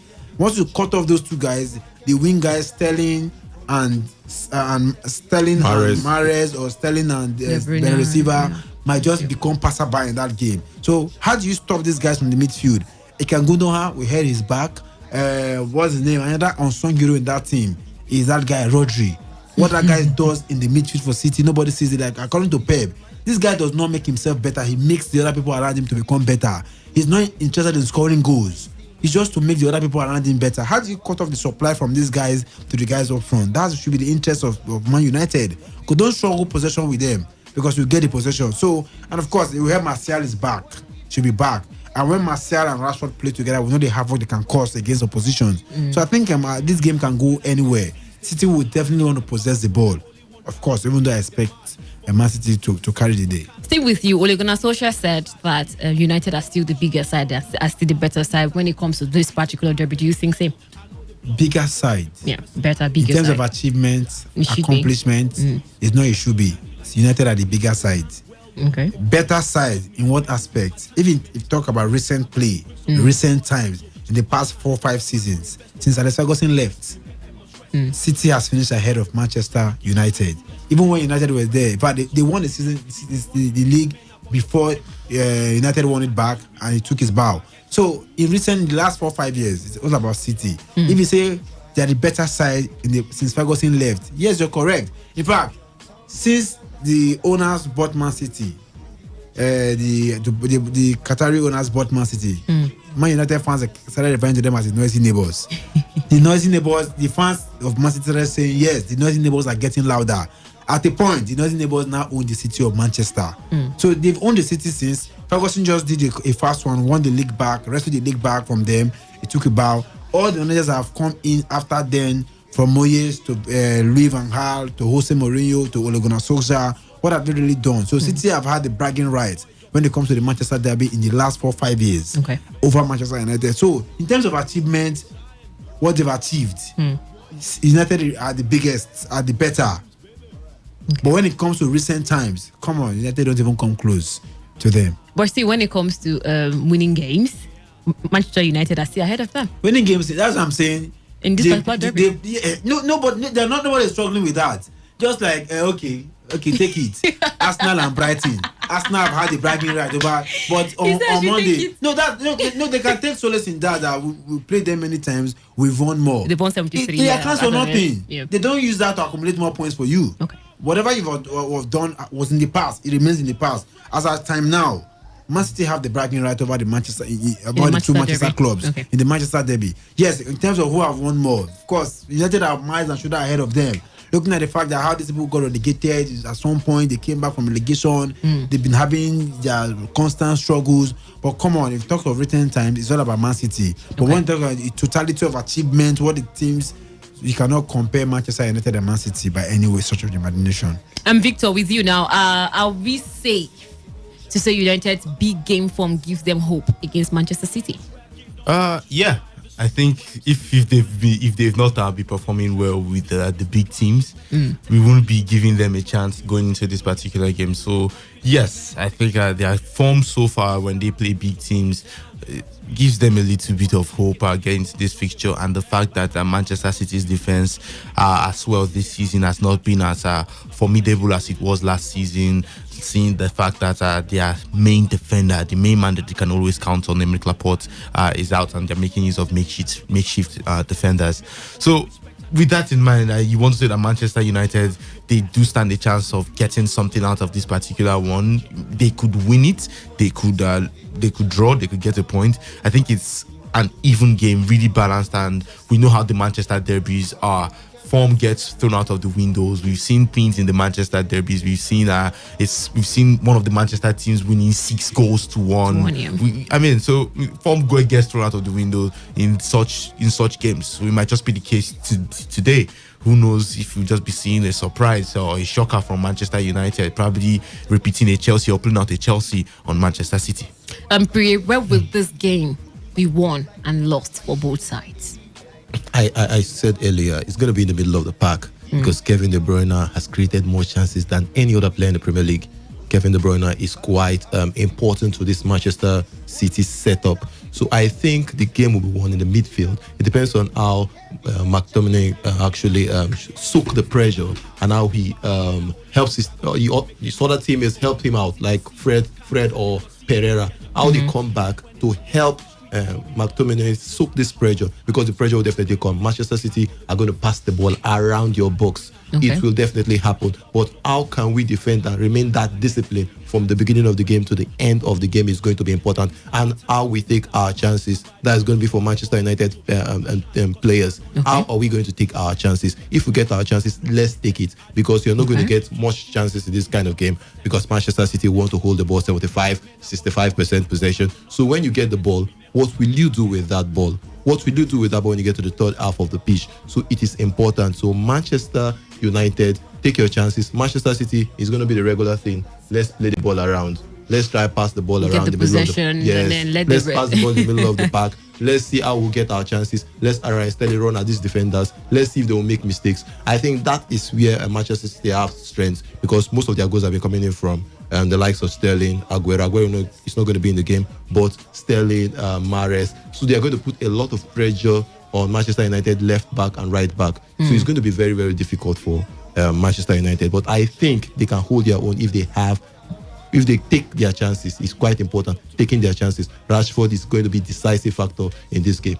Okay, guys, you will tell me exactly what you remember. What is your fun moment in this Manchester Derby games over the years? Which is your favorite memory when it comes to the Manchester Derbies? I'll let you guys think about it. But then before that, I'll go for your predictions. Victor, your prediction for this game? 1-1.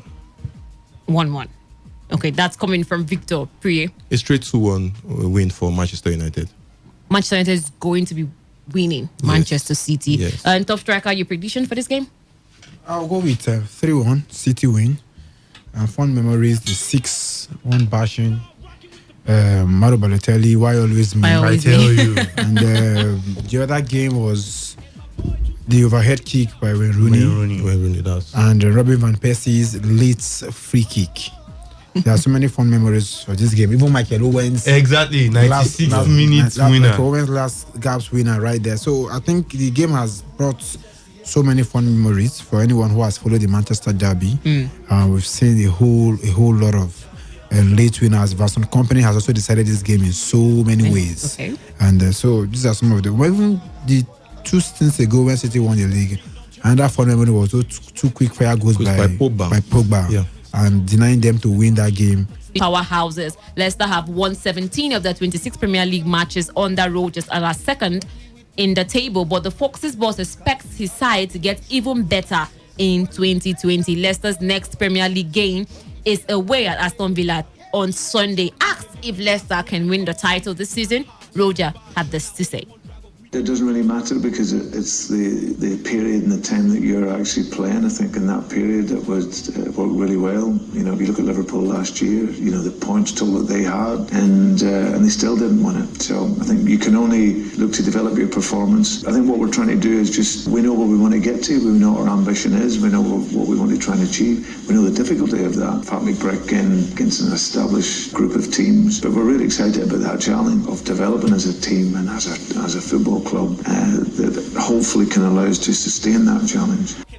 To knock out my target to remain hot for the markets. Who want to test the heavyweight champion? Some boy will try, he want to get killed. Who want to test the heavyweight champion? Some boy can last more than a round for the heavyweight champion. Some boy will try, he want to get killed. Who want to test the heavyweight champion? Some boy can last more than a round.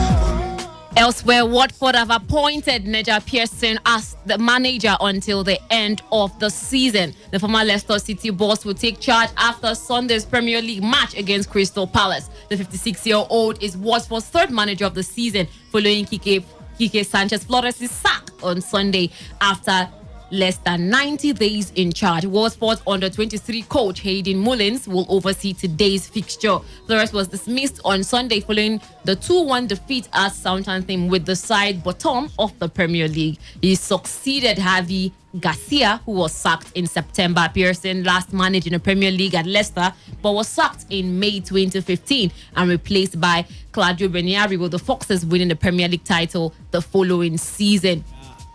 He had since had a 5-month spell at Derby County, leaving by mutual consent in October 2016, and at Belgian First Division side OH Leuven, where he was sacked in February. Let's give you games that will be played later on today, where AFC Bournemouth will do battle with Liverpool, though the first game of today is already at halftime, where Chelsea are taking on Everton at the Goodison Park. But ahead of the Liverpool AFC Bournemouth game, Jurgen Klopp insists that it is important for him to rotate his squad.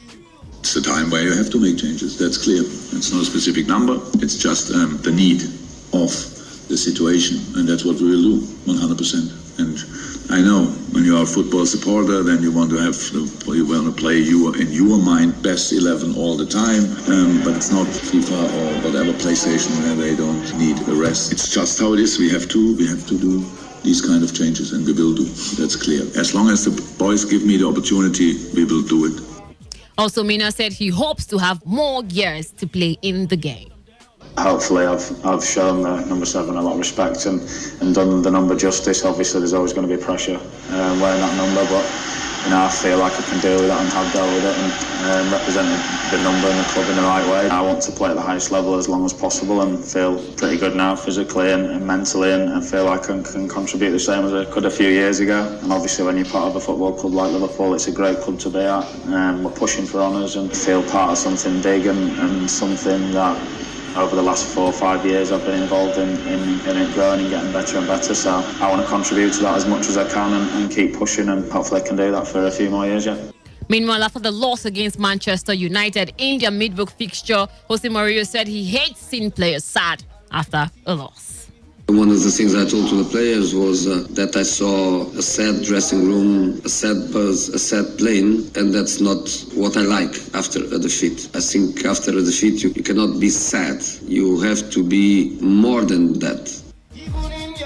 Tottenham will be hosting Burnley later on today. Watford will do battle with Crystal Palace.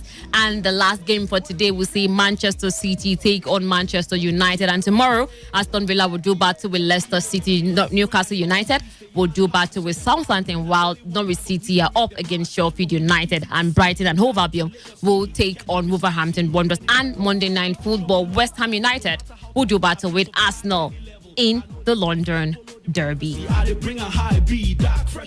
Now let's go talk about Leicester City. Brendan Rodgers' new contract signing with the club. Top striker will signing a new contract with Leicester City keep Arsenal away from Rodgers.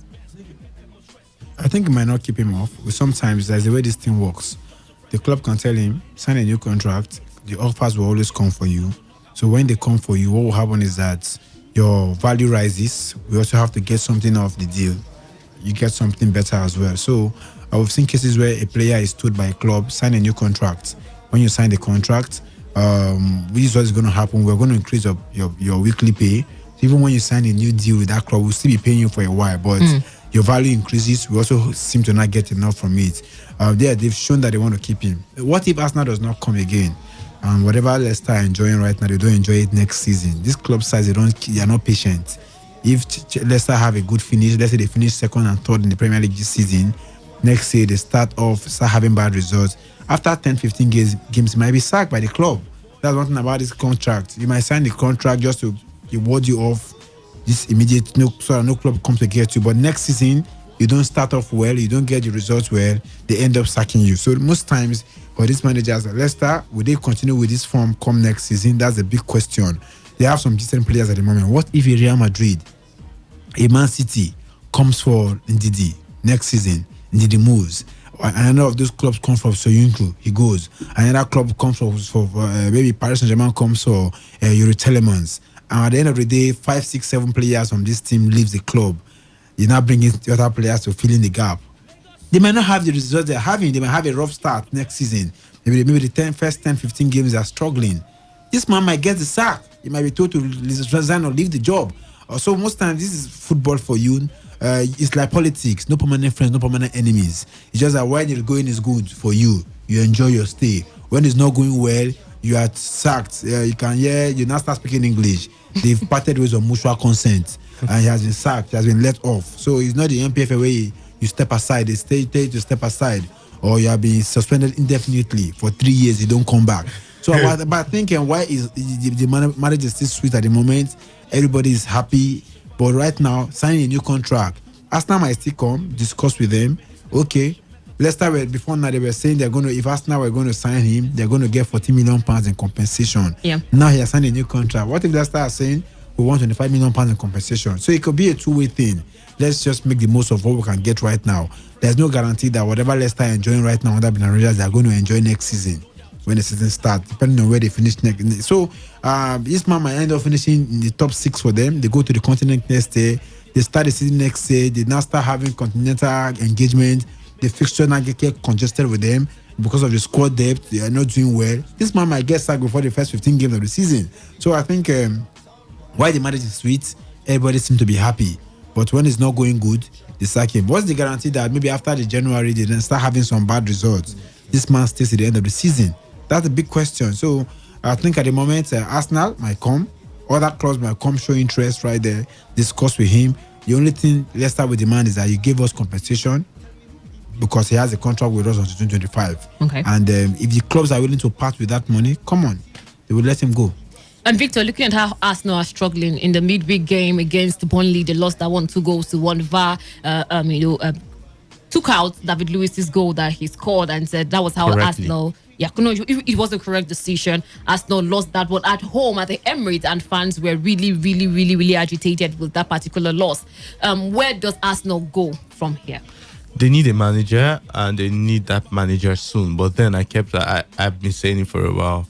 It looks like the problem of Arsenal, or the problem with Arsenal, is beyond the managerial position. Since Arsene Wenger left, well, even since the days of Arsene Wenger, they seem to have been this problem with Arsenal, and Unai Emery just sort of amplified it this season.